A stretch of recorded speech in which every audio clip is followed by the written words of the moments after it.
After years of winning against insurmountable odds and being a consistent thorn in the side of the Ottoman Empire, Vlad Dracula knew his time was coming to an end.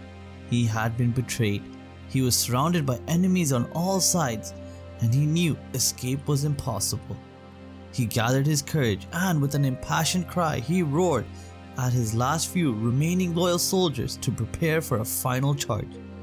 The Ottomans, the boyars, and many others wanted him dead, but they would quickly learn that killing Vlad the Impaler would not be a simple or bloodless feat. Vlad III, better remembered to history as Vlad the Impaler or Vlad Dracula, is one of the most controversial figures in world history.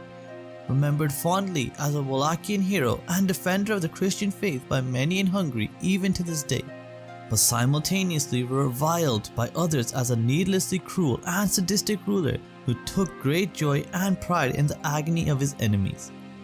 The turbulent life and deeds of Vlad Dracula are already well covered in many other YouTube videos and documentaries, and it is not his life that is of interest to us in this video. No, the primary purpose of this video is to conduct an in-depth analysis of the contemporary sources from the medieval era which make reference to the death of Vlad the Impaler, and attempt to better understand the discourses and theories available which aim to explain how this legendary monarch may have met his brutal and bloody end. But before we begin, don't forget, if you want to learn more about the deaths of some of history's greatest figures, then subscribe to my channel Historical Exit. The first theory we will be discussing is one of the two prevailing thoughts from the medieval period in regards to the death of Vlad Dracula, and this discourse is still strongly accepted and recognized by many modern historians even to this day. And this is the presumption that Vlad the Impaler was killed in a battle against a coalition force consisting of soldiers from both the Ottoman Empire and the former voivode of Wallachia, Basarab Leota. This discourse is present in the following contemporary medieval historical text: the Rerum Hungaricum Decadis, a historical chronicle written by Hungarian historian Antonia Bonfini, and the Annals of Lugos. Both of these authors were alive during the reign and death of Vlad the Impaler, making the evidence presented within these historical documents of great import when considering his death.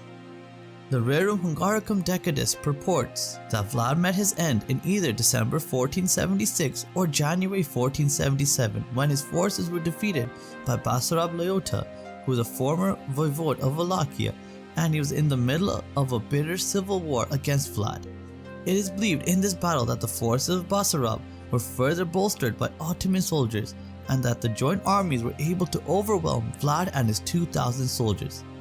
The Rerum Hungaricum Decadis states that Vladislaus, once more aided by Matthias, recovered his realm, but a few days afterwards, as he was crossing a bridge over a river, a band of Turks fell upon him and he was slain, fighting bravely.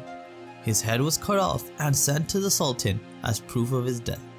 So according to this contemporary historical text, it seems that Vlad may have been ambushed while crossing a bridge, and in this decisive battle Vlad would be killed in some unspecified manner, and his head would be sent to Sultan Mehmed II as evidence that Basarab Leota had finally put an end to one of the Ottomans' greatest and most feared enemies.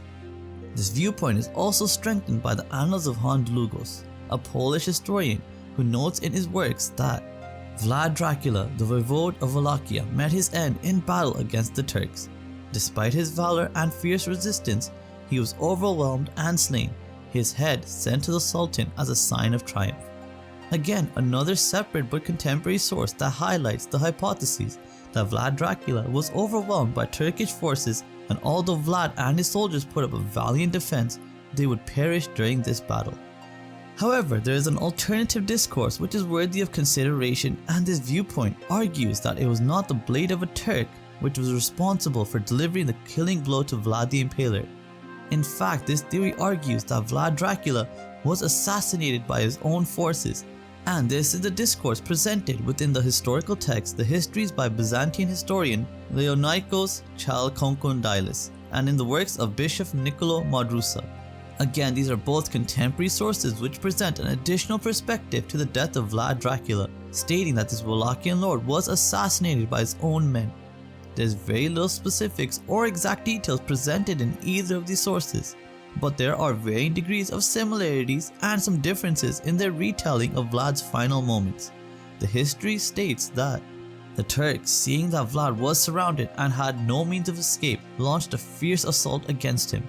In the midst of the battle, he was struck down by one of his own men, who had been bribed by the enemy. His head was then cut off and sent to the Sultan as proof of his death.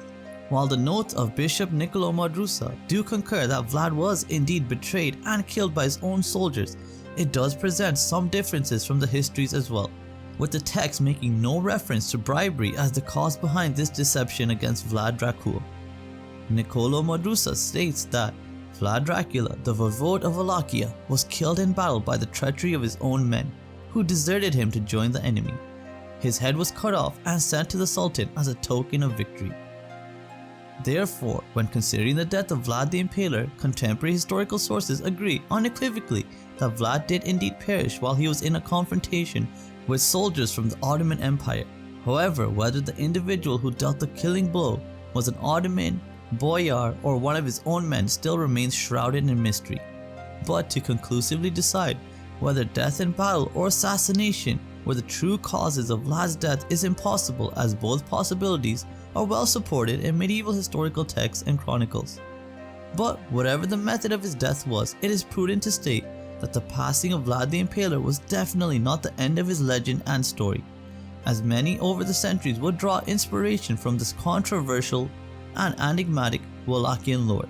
So let me know in the comments down below whether you think Vlad died from battle wounds or assassination, or if there are any other theories about his death I may have missed out on. And don't forget, if you want to learn more about the deaths of some of history's greatest figures, then subscribe to my channel Historical Exit, and thank you so much for watching. Have a great day. Bye.